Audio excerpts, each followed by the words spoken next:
उत्तर प्रदेश मुरादाबाद की थाना गलशहीद पर हम लोग आ चुके हैं और हमें तलाश है नवाब मज्जू खां साहब की मज़ार की और रोशन मियाँ की भी मज़ार है जिनके नाम से ज़्यादा फेमस है। और नवाब मज्जू खां साहब यहाँ इमली के पेड़ के बारे में मशहूर है। उनकी बहुत लंबी ऐतिहासिक कहानी है। तो उनका पता पूछते पूछते हम पहुँच गए एक अपने भाई के पास। इनसे पूछते हैं, भैया आप यहीं रहते हैं? यहीं रहता हूँ। क्या नाम है आपका? आप रियासत अली। रियासत भाई, ये नवाब मज्जू खां साहब की जो मज़ार है जी, तो तो वो कहाँ पर है? ये यहीं है रोशन मियाँ में। रास्ता बताइए कहाँ है, किधर को मुझे जाना है, कौन सी मज़ार है? आगे फोटो लो आप पूरा रोशन मियाँ का नाम लेते नवाब। तो रोशन मियाँ के मज़ार पे हम पहुँच रहे हैं जहाँ पर नवाब मज्जू खां साहब की जो शहीद हुए हैं उनकी मज़ार है। ये मस्जिद है आगे, ये गलशहीद पे मस्जिद है। सामने गलशहीद चौराहा ये कहलाता है, मुरादाबाद का बहुत ही मशहूर चौराहा है ये। बड़ी मस्जिद इसी चौराहे पर ये बड़ी मस्जिद है। ये बड़ी मस्जिद है भाई, आगे है बड़ी मस्जिद। और आगे रोशन मियाँ का मज़ार ये सामने दिखाई दे रहा है। और यहीं पर दफन है नवाब मज्जू खां साहब, जिनसे अभी हम सभी लोग रूबरू होंगे। स्टार्ट। दोस्तों जय हिंद, वंदे मातरम। आज आईना 24 की ओर से मैं नीरज भटनागर आपको लेकर के आया हूँ एक ऐसे ऐतिहासिक जगह पर जिसको देखने के लिए बहुत बहुत दूर से यहाँ लोग आते हैं। यहाँ पर मौजूद हैं एक ऐसे शहीद आज़म की कब्र, एक ऐसे शहीदों की निशानी जिसको देखने के लिए आंखें तरसती हैं। ये उत्तर प्रदेश का ज़िला मुरादाबाद है और मुरादाबाद में गलशहीद चौराहे पर आपको ये स्थान मैं दिखाऊंगा अभी, जहाँ लिखी हुई हैं इतिहास के पन्नों को अगर मैं पलटूँ तो यहाँ लिखी हुई हैं ऐसी ऐसी कहानियाँ जिनको सुन करके आपके रोंगटे खड़े हो जाएंगे। जो कुर्बानियाँ जिस तरह से उन्होंने शहीदों ने हमारे लिए दी हैं, जिस हिंदुस्तान में हम आज़ादी की सांस ले रहे हैं, जिस आज़ादी की लोग कस्में खाते हैं, जिस आज़ादी का लोग भरपूर आनंद उठाते हैं, जिस आज़ादी की लोग दुहाई देते हैं, वो आज़ादी हमें मिली कैसे है, वो आज़ादी हमें किन संघर्षों से मिली है। तो ये मज़ार उस कहानी के कुछ अंशों को दोहराती है और इतिहास के पन्नों में ये कहानियाँ दर्ज हैं जिनको आज की नई युवा पीढ़ी नहीं जान पाती, लेकिन जो पुराने बुजुर्ग हैं और इतिहास के पन्नों में ये चीज़ें मौजूद हैं। तो आज मैं आपको रूबरू करा रहा हूँ जनाब मज्जू खां साहब की मज़ार पर, एक ऐसे शहीद, एक ऐसे कुर्बानी देने वाले वतन परस्त जिन्होंने हंसते हंसते इस देश पे अपनी जान कुर्बान कर दी। ये ज़रूरी है दोस्तों, ऐसे शहीदों को हमें याद करना चाहिए, हमें उनका एहतराम भी करना चाहिए। और आज उसी मकसद को लेकर के मैं यहाँ आया हूँ जहाँ पर मौजूद है एक ऐसी निशानी सैकड़ों साल पुरानी, एक ऐसी निशानी, मामूली सी बात है, एक इमली का पेड़। ये इमली का पेड़, ये वो पेड़ है दोस्तों जिस पर सैकड़ों कुर्बानियाँ अंग्रेज़ों की जालिम सरकार ने यहाँ पर दे दी गई। मेरे देश के वीरों की कितनी ही गर्दनें इस पेड़ पर लटका दी गईं और सैकड़ों शहीदों ने इस मुरादाबाद की सरजमी पे इस पेड़ पे लटक के अपनी जान इस वतन की खातिर कुर्बान कर दी।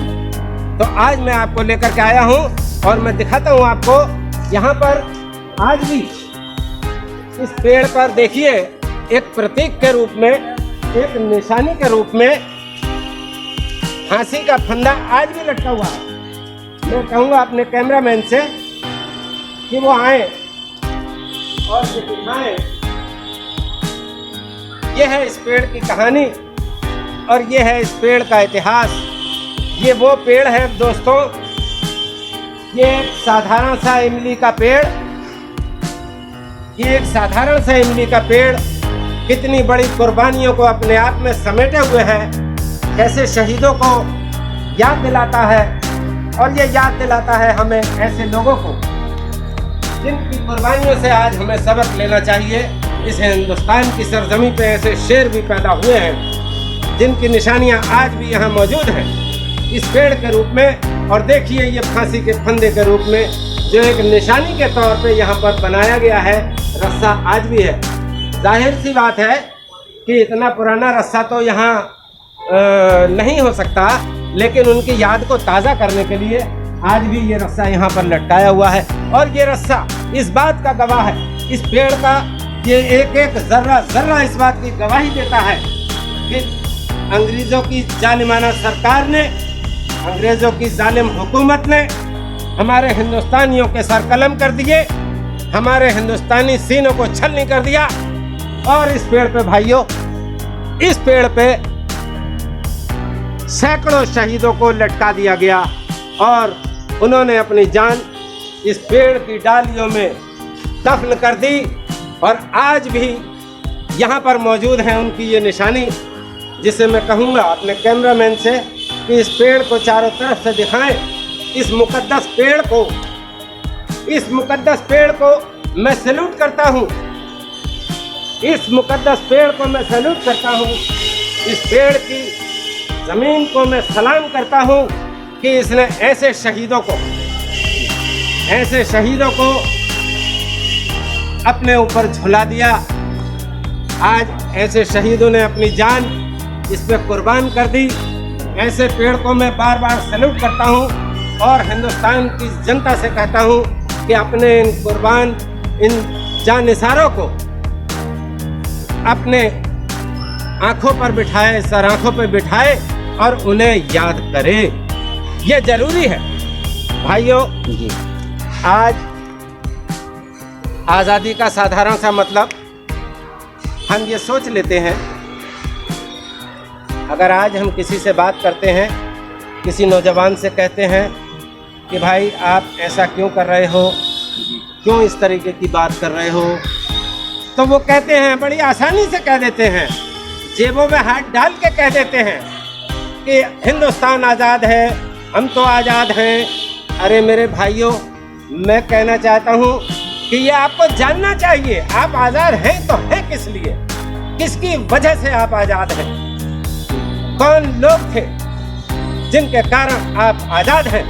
और कितने बदनसीबी की बात है कि जिस आज़ादी का आप मज़ा ले रहे हैं, वो आज़ादी के दीवानों को आप जानते भी नहीं।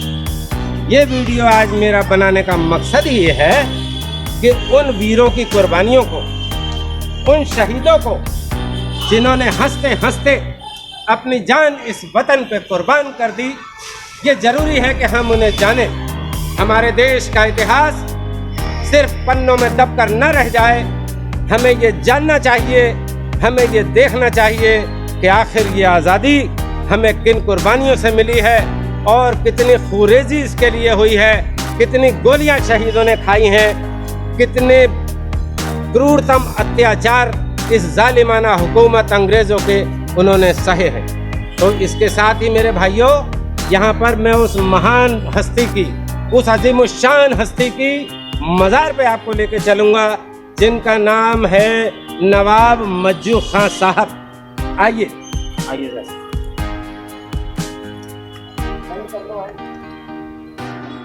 तो दोस्तों, मैं आ गया हूँ, जरा सा इधर दिखाएं। ये रोशन मियाँ का मज़ार है जो कि उत्तर प्रदेश मुरादाबाद के गल शहीद चौराहे पर मौजूद है। और इधर को दिखाएं, ये कब्रिस्तान है और इसी कब्रिस्तान में है दफन आज़म जनाब नवाब मज्जू खां। आइए चलते हैं।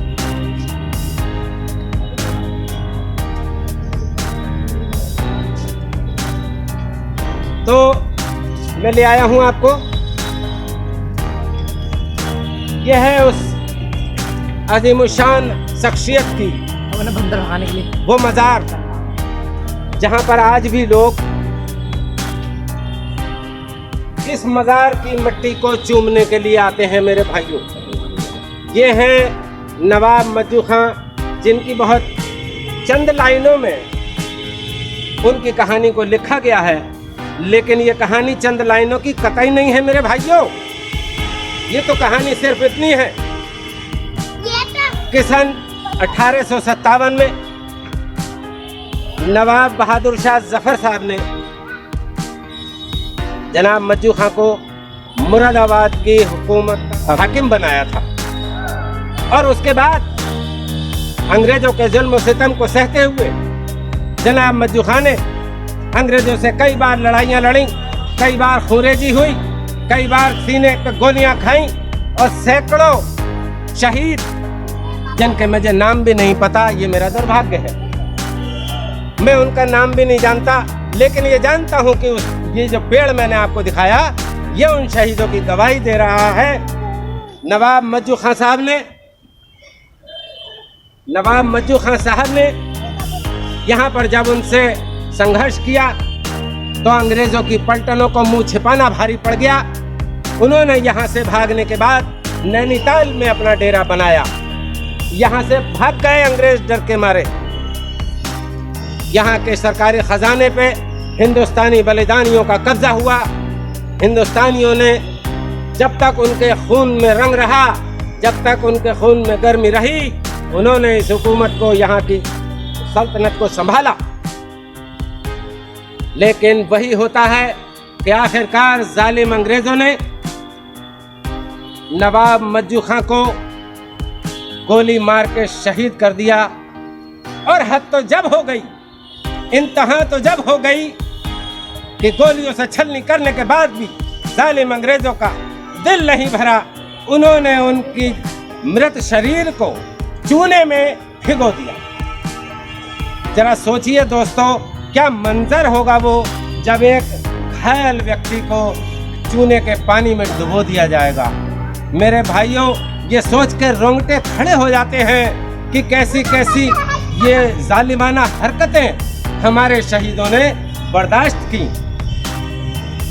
उनके शरीर को चूने के पानी में डुबो दिया और उसके बाद भी उनका पेट नहीं भरा।